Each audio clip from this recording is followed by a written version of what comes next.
మమ్మల్ని అందరినీ చూస్తుంటే అసలు కథలు పండుగగా ఉంది. ఈ కొత్తపాలె గ్రామం 10 గ్రామాలకు ఆదర్శవంతంగా అసలు చూస్తుంటే ఎంతమంది గుడి పెట్టినంతమంది సోదరులు, అన్నదమ్ములు, పెద్దలు, మన నామకన్నులు, భక్తులు మీరందరూ కూడా మీ యొక్క చలిలో కూడా ఈ హిందూ సమ్మేళనానికి మరి ఇంత బాధ్యతాయుతంగా, ఇంత ఒక శివాజీ లాగా సోదరులు, అన్నదమ్ములు, ఒక ఝాన్సీ లక్ష్మీలాగా అమ్మవార్లు మీరందరూ కూడా, అలాగే శంకరాచార్యుల్లాగా పెద్దవాళ్ళు మీరందరూ నిజంగా చూస్తుంటే ఇంతకన్నా ఇంకా చెప్పేది అనేది విలువైన మాటలన్నీ పెద్దల గురువర్యులు నరసింహమూర్తి గారు, అలాగే అధ్యక్షులు వెంకయ్య చౌదరి గారు, అలాగే మరి పెద్దలు మరి వారు కృష్ణమాచార్యులు గారు, అలాగే వెంకట నరసింహమ్మ గారు అందరూ కూడా వాళ్ళ విలువైన సమయాన్ని తెలిసిన దాంట్లో భావాలు వేరైనా మనందరం ఒక ధర్మం వైపు పనిచేస్తున్నవారు కాబట్టి విధానాలు వేరుగా చెప్పొచ్చు, కానీ ఆ భావతాపత్రయము ఆ చెప్పే ఇది మాత్రం మన హిందూ సనాతన ధర్మం కోసమే. కాబట్టి ఇప్పటి వరకు పెద్దలు అనేక విధాలుగా వివరించారు.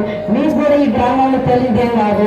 ఇవాళ ఈ సెల్ ఫోన్ల వల్ల యంగ్స్టర్స్ అందరికి కూడా అసలు భక్తి అంటే ఏంటి, గురువు అంటే ఏమిటి, మన దేశం అంటే ఏమిటి, మన ధర్మం అంటే ఏమిటి, మీ అందరూ కూడా ఇంచుమించు మొత్తం తెలిసిన వాళ్ళు, అసలు తెలియని వాళ్ళు అంటూ ఎవరూ లేరు.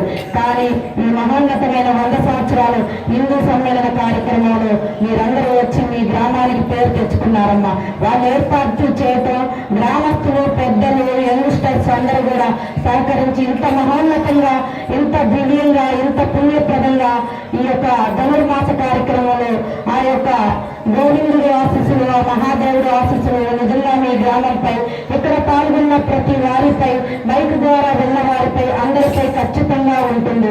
ఎందుకంటే చేసుకున్న వారికి చేసుకున్న భాగ్యం అనేది మన తరతరాలుగా మన పెద్దల నుంచి మనకు అందిన విషయమే. కాబట్టి ఇంకా టైం తీసుకొని, ఎందుకంటే మీ అందరికి కూడా పేరు పేరున ధన్యవాదాలు, కృతజ్ఞతలు. మా యొక్క గ్రామ దేవత అద్దంకి నాంచారమ్మ తల్లి మీ అందరిపై చల్లని చూపు చూపాలి. అలాగే మా యొక్క గురుదేవులు సద్గురు వెంకటకోటి యోగేంద్రులు గారు కరుణ మీ అందరిపై కలగాలి. బ్రహ్మ ఋషి గారు, అలాగే వేదిక మీద పెద్దలు, ఆర్యులు అందరికీ కూడా ఈ యొక్క సనాతన ధర్మానికి కృషి చేస్తున్న ప్రతి ఒక్కరికి కూడా పేరు పేరున ధన్యవాదాలు తెలుపుకుంటూ, మరియు వారు ఇందాక చెప్పారు ఆర్ఎస్ఎస్ అంటే అది చాలా పవర్ఫుల్, మన దేశాన్ని నాయకులను అందిస్తుంది, మనకి ఎలా బ్రతకాలో నేర్పిస్తుంది, ధర్మం గురించి బోధ చేస్తుంది, ధైర్యాన్ని ఇస్తుంది, అలా అనేక సంస్థలు చేస్తున్నాయి. కానీ ఇది ప్రధానమైన విధానంగా నాయకులు, మన పరిపాలకులు కూడా తయారవుతుంది. మనం చాలా గర్వించదగ్గ విషయం. కాబట్టి పెద్దలందరికీ, మహిళామ తల్లులకి పేరు పేరున ధన్యవాదాలు, నమస్కారాలు తెలుపుకుంటూ ఈ అవకాశం ఇచ్చిన ఆర్యులు, పూజ్యులకి అందరికీ, అలాగే ఇక్కడికి రావటానికి మేము అనేక మార్లు ఈ గ్రామంలో పాలు పంచుకున్నారు స్వయంవారి వాయిస్. కానీ పిల్లల్లి గ్రామం నుంచి నెమిలి గారు ఆర్ఎస్ఎస్ లో మరి 5 సంవత్సరాల నుంచి వారు కొన్ని గ్రామాలని వారి యొక్క సొంత ఖర్చులతో తిరుగుతూ చేస్తున్న విధానంలో మా ప్రవచనాలు వెళ్ళిన తర్వాత కొత్తపాలెం రావాలంటే కొత్తపాలెం పిలవపోయినా ఎప్పుడు ఇక్కడ గురువారి మరి అమ్మంది వెల్లనాయన గారు ఉన్నారు. అలా మేము వాళ్ళందరితో బంధం, మీతో అందరితో ప్రతి ఒక్కరితో ఇక్కడ ఉన్న వారితో బంధం ఉండటం వల్ల ఎప్పుడూ వస్తూనే ఉన్నాం. ప్రత్యేకంగా మిమ్మల్ని మేము కలుసుకునేదేం లేదు. కానీ ఈ మహోన్నతమైన కార్యక్రమంలో మన మతం గురించి మీరు చాలా విధానాలు తాపత్రయపడుతున్నారని వారు చాలా తప్పించి ప్రత్యేకంగా మరి ఆర్య వీళ్ళకి తెలియకపోవచ్చు, కానీ వాళ్ళు కూడా ఆ సభా ధర్మాన్ని కొంచెం టైం ఎక్కువే స్వామివారికి ఇచ్చారు. వారికి కూడా ప్రత్యేక ధన్యవాదాలు. ఈ అవకాశం కల్పించిన శ్రీనివాస్కి, నెమలి అన్నగారికి హృదయపూర్వక ధన్యవాదాలు తెలుపుకుంటూ ప్రతి సోదరుడికి మరొక్కసారి మీరందరూ ఛత్రపతి శివాజీ లాగే గమనిస్తున్నారు.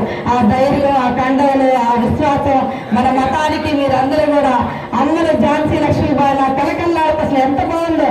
అక్కడక్కడ సభ జరుగుతుంది, కానీ ఇట్లా అనుకున్నంత మంది మాత్రం ఈ రోజు నాకు మరి సంతృప్తిగా ఉంది. ఎందుకంటే ఎటు చూసినా సంస్కృతి సాంప్రదాయ స్వామివారు అంటారు. మీ గ్రామం నేను ఎత్తు నిదర్శనం మన పల్నాడు ప్రాంతంలో ప్రత్యేక స్థానంలో ఉందని గర్వపడుతూ నాకు ఎట్టి భేషజాలు లేకుండా ప్రతి సోదరుడికి ధన్యవాదాలు, పెద్దలకి ధన్యవాదాలు తెలుపుకుంటూ ముఖ్యంగా అధ్యక్షుల వారికి ఓం నమః శివాయ, ఓం శ్రీ మాత్రే నమః.